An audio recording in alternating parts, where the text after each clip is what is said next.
آزمائش کے لیے چنے جانے والوں کی دعاؤں کو بھی اللہ نے قبولیت کے لیے چن رکھا ہے۔ وہ تمہارے ہاتھوں کو تب تک خالی نہیں کرتا جب تک وہ انہیں اور بہتر چیز سے بھرنے کا ارادہ نہ کر لے۔ جب بھی اداس ہونے لگو تو خود کو یہ یاد دلایا کرو کہ جس نے مشکل دی ہے اس نے مدد کا بھی وعدہ کر رکھا ہے۔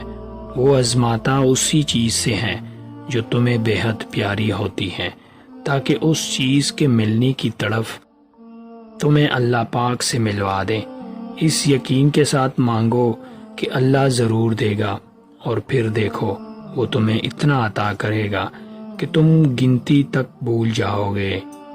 دعائیں نصیب سے نہیں بلکہ نصیب دعاؤں سے ملتا ہے، اور کائنات کے سارے معجزے دعا سے ہی تو ہوتے ہیں۔ اللہ پاک ہم سب کی دعا قبول اور منظور فرمائیں، آمین۔